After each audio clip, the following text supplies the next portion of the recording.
दुनिया की तमाम छोटी और बड़ी खबरों के लिए हमारे चैनल को सब्सक्राइब करना न भूलें और बेल का बटन जरूर दबाएं। आप शायद पाकिस्तानी हैं दोनों भाई। नहीं क्या सारे लोग वो बोलते हैं, मॉल में कोई दिखता है हमें तो कहते हैं वेलकम टू इंडिया। हम कहते हैं भाई इंडिया में रहते हैं। ऐसा काफी जगह पे चलता है, लेकिन हम जम्मू से हैं और हम इंडियंस हैं। सबसे पहली बात मैं आपको बताऊं, आजकल चाहे जम्मू कश्मीर की यूथ हो या हिंदुस्तान की किसी भी रियासत की, मतलब स्टेट की या किसी भी जगह की यूथ हो, सबसे बड़ी जो एक लानत है वो है ड्रग्स की। जम्मू कश्मीर में भी ये बहुत ज़्यादा हो गया है। मैं तो यही कहना चाहूँगा, जहाँ तक मेरी आवाज़ जाएगी, कि इस ड्रग्स की बुरी आदत से बचो। अपने माँ बाप का चेहरा अपनी नज़रों में रखो, हमेशा उनकी मुस्कुराहट अपनी नज़रों में रखो। इस लानत से बचो और दीन की तरफ मुतवज्जो हो जाओ। अपनी आखिरत भी सुधरेगी, दुनिया तो बनेगी इंशाल्लाह उससे। ये सबसे बड़ा और अहम पैगाम मैं दूंगा। आज की ज़रूरत है ड्रग्स से बचना। सबसे पहली बात, आपको कई लोगों के ये मिलेंगे कि 370 हटा, बहुत अच्छा हुआ, हमारे यहाँ पे अब बाहर की कंपनीज आएंगी, बड़े बड़े हॉस्पिटल्स, होटल्स बनेगी, जम्मू का नाम ऊंचा होगा, कश्मीर का नाम ऊंचा होगा। नहीं तो लोकल ही लोगों की परमिशन से यहाँ बनाने की लेवल बढ़ेगा। कई लोगों का ओपिनियन आपको मिलेगा कि नहीं, जब बाहर के लोग आ जाएंगे, हमारी जम्मू की जो डोगरी लैंग्वेज है, हमारे जम्मू की जो पहचान है, एक वो पर्टिकुलर चीज़ वो खत्म हो जाएगी। क्योंकि जब एक जगह ऐसे कश्मीर खूबसूरत, बहुत ज़्यादा खूबसूरत है, उसको जन्नत है वाकई देखने में वो, तो लोग तो बहुत ज़्यादा टूटेंगे वहाँ रहने के लिए। तो जो वहाँ के लोकल हैं उनको खतरा हो गया कि हमारी आइडेंटिटी खत्म हो जाएगी। तो मिक्स्ड ओपिनियंस है इसमें, ऐसा कुछ नहीं है कि कोई एक ही सिंगल वो लेके चलता है। कई लोग सवाल करते हैं कि भाई मिलियंस में आपके सब्सक्राइबर हैं, आपके वीडियो मिलियंस में चलते हैं, कितना कमाते हैं? ये कई सवाल लोगों के उसमें बहुत रहता है। ये बड़ा अजीब सवाल है। और मर्द से उसकी कमाई नहीं पूछी जाती।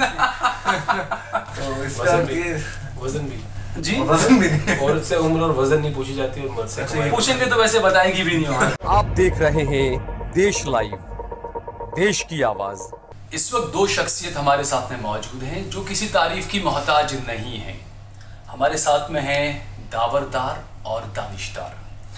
हस्बी रब्बी जो नात है काफ़ी मशहूर हुई और काफ़ी मिलियंस में उन्हें वहाँ पर व्यूज़ मिले। उसके बाद में एक आइकन बन गए और उसके बाद में कई सारी नातें और अक्सर ऐसे कार्यक्रम प्रोग्राम्स।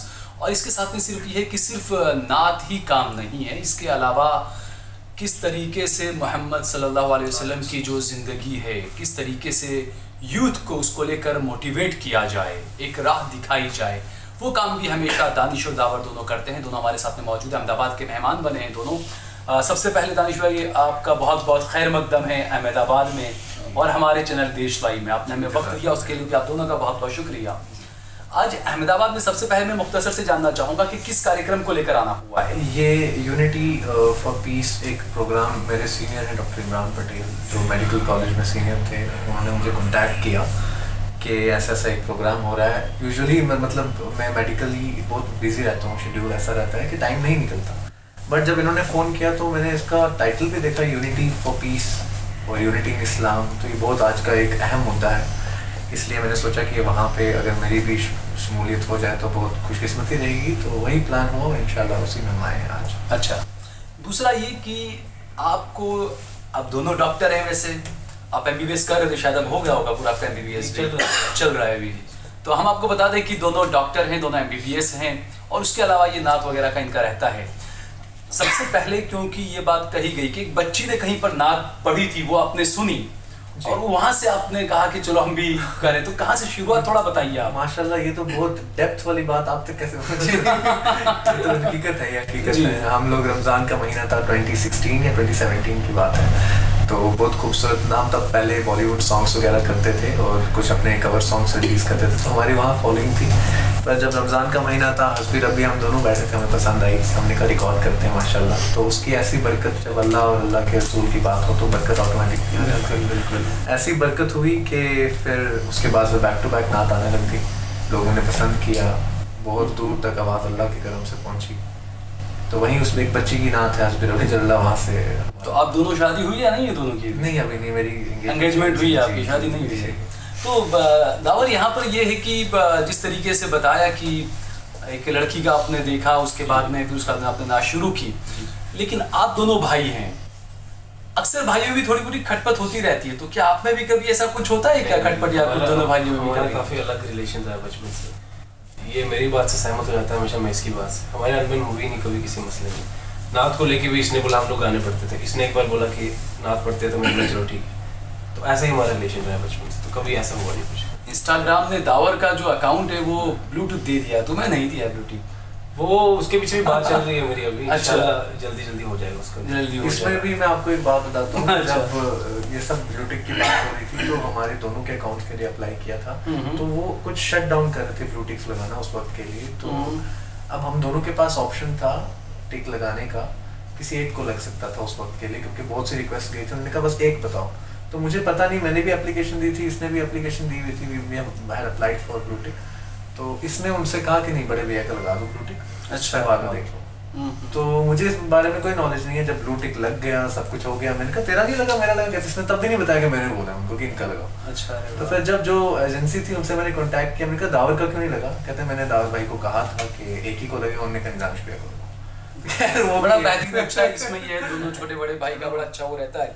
अच्छा, दूसरा इसमें आप जम्मू कश्मीर से बिलोंग करते हैं, आप शायद कश्मीर में ही पैदा हुए हैं आप? जम्मू में एक खूबसूरत सी डिस्ट्रिक्ट है रजौरी। रजौरी, बिल्कुल जी। रजौरी के हैं, वहीं पैदा हुए थे, वहीं स्कूलिंग हुई। उसके बाद फिर कुछ 5th क्लास में 6th क्लास में मैं था, ये फर्स्ट में हम जम्मू आ गए, तो जम्मू में ही हमारी बाकी स्कूलिंग हुई। और उसके बाद फिर मुंबई कैसे? पूरे परिवार के साथ ही मुंबई रहते हैं या? नहीं, मेरी फिर उसके बाद जब कॉलेज लाइफ स्टार्ट हुई तब मुंबई आया था। तो बॉलीवुड में जाने का कोई इरादा है क्या आगे? नहीं, आगे तो नहीं है, पर पीछे था जाने का इरादा।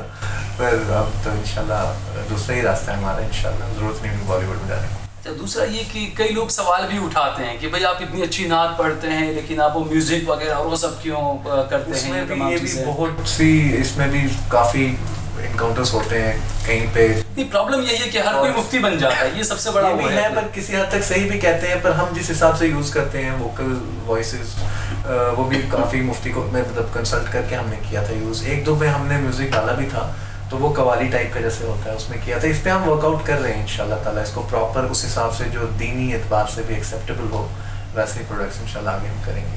अच्छा दावर, दानिश भाई तो अब कुर्बानी के लिए तैयार हैं डॉक्टर साहब से। आपका भी क्या है, कोई गर्लफ्रेंड वगैरह या कुछ? नहीं भाईजान, सिंगल हूँ मैं टोटली। और तो शादी वादी का कोई प्लान? अभी कुछ प्लान नहीं है मेरा फिलहाल। पढ़ाई काफी फैन फॉलोइंग भी बड़ी जबरदस्त है, काफी प्रपोज भी काफी आते रहते होंगे मेरे ख्याल से। तो थोड़े बहुत ऐसे ही आते हैं, पढ़ता ही नहीं, मैं दूर रहता हूँ। फिलहाल पढ़ाई निकल जाए वही मसला है सबसे बड़ा। अच्छा, दूसरा एक वीडियो मैंने आपका देखा था और उस पर कुछ कमेंट्स भी मैंने पढ़े थे और कुछ लोगों से ये सुना भी था, आपने फलस्तीन को लेकर आवाज़ उठाई थी। जी। तो यहाँ पर कई लोगों का ये भी है कि आप जम्मू कश्मीर से, आप कश्मीर के लिए आवाज़ क्यों नहीं उठाते? आपने फलस्तीन के लिए आवाज़ उठाई, कश्मीर के लिए आवाज़ नहीं उठाते, ये भी सवाल काफ़ी वो रहता है। जहाँ पर ज़रूरत होती है हम उठाते भी हैं आवाज़, उन लोगों तक पहुँचती नहीं है।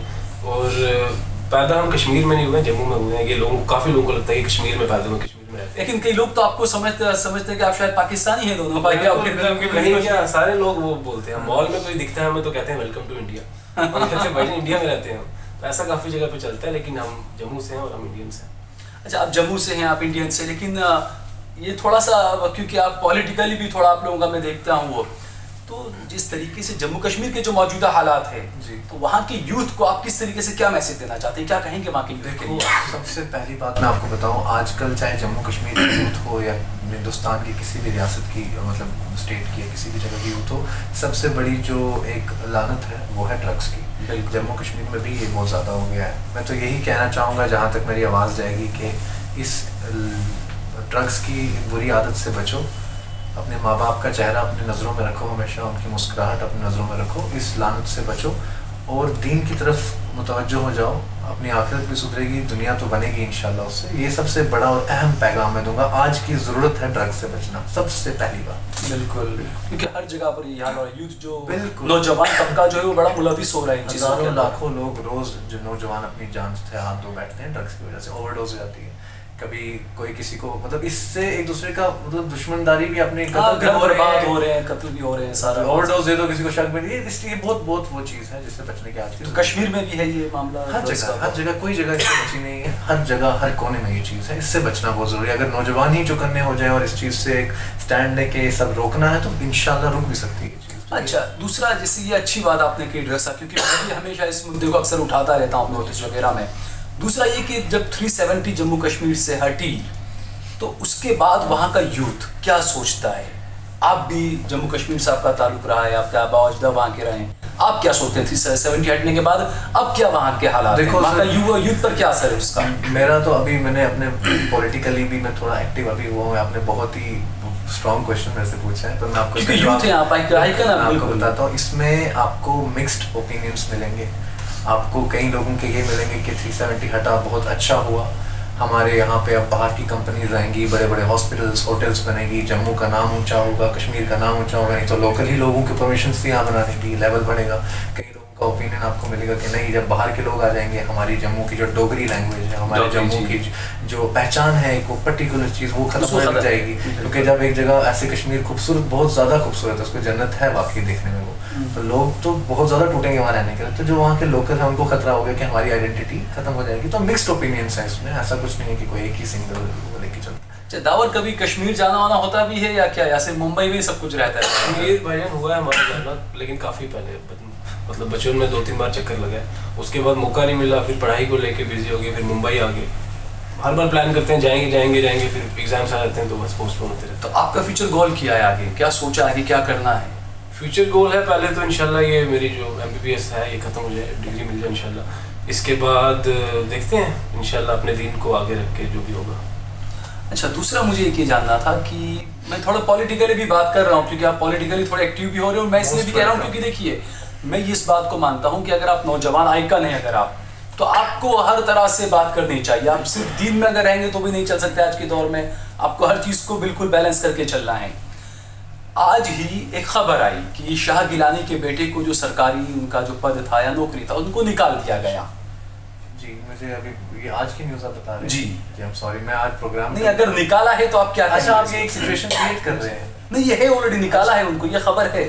अच्छा, तो उनको निकाल दिया है। हाँ, तो फिर इस पे इंशाल्लाह शाम तक या कल सुबह तक आपको मिल जाएगा जवाब, जो कश्मीर में होंगे एहतजाज वगैरह, क्या निकालने से उसके अंजाम होंगे।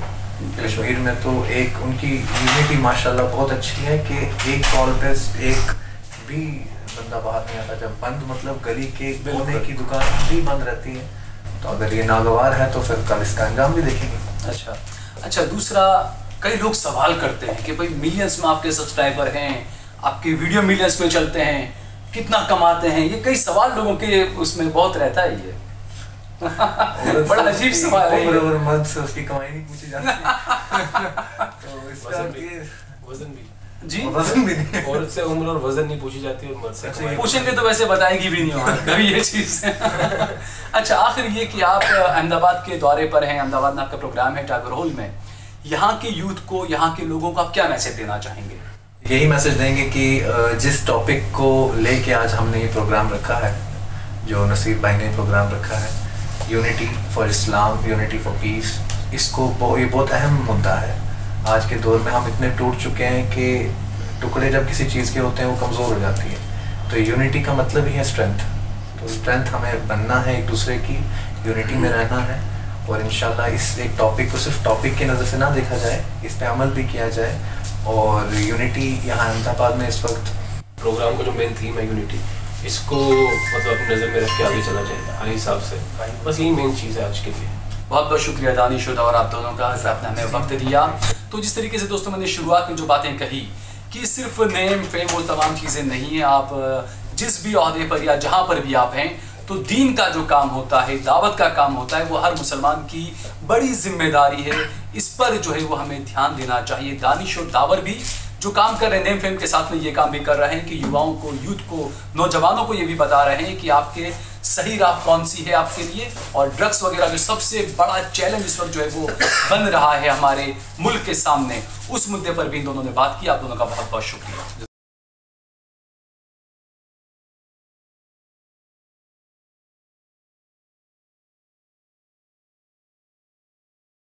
आप देख रहे हैं देश लाइव, देश की आवाज।